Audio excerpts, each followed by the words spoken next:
Clive Jones. Thank you very much, Mr. Speaker. In Wokingham, we have a really strong Hong Kong community. They tell me regularly how concerned they are about the growing threat of Chinese espionage and the influence in our politics. Many of them will have bounties levied on their heads. What is the Minister doing to ease the concerns of our Hong Kong community, especially my constituents, and what is he doing to protect them and to protect our institutions?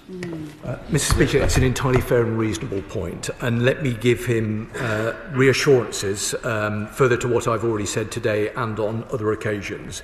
The government will continue to stand with and support members of the Hong Kong community who've relocated here to the UK. I recently met with members of that community myself, specifically to discuss their concerns.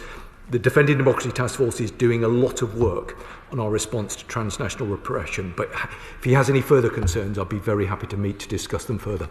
Sir Julian Lewis.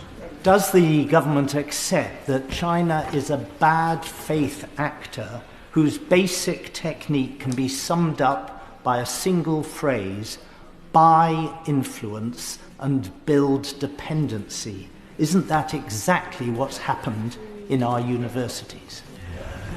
Minister. Well, the Right Honourable Gentleman who speaks with great authority on this matter will know that I am limited in terms of the way in which I can describe the nature of the relationship, and I've given him the characterisation as I think it's appropriate.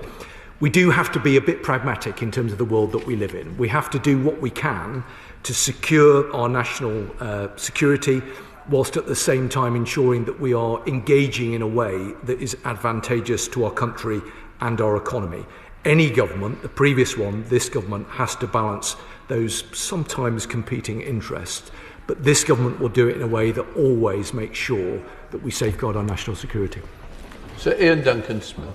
Mr. Speaker, I'm great respect for the Minister himself, but I must say that listening to what he has said today, bringing forward this whole issue of the China espionage case, following on from the collapsed spy case, following on from the Christine Lee case, and the other spying that took place here in the House, doesn't he look back at this and think this is peculiar? Because we've got Hong Kongers here in the UK, now with bounties on their heads, threatened daily by China, dragged into illegal police stations.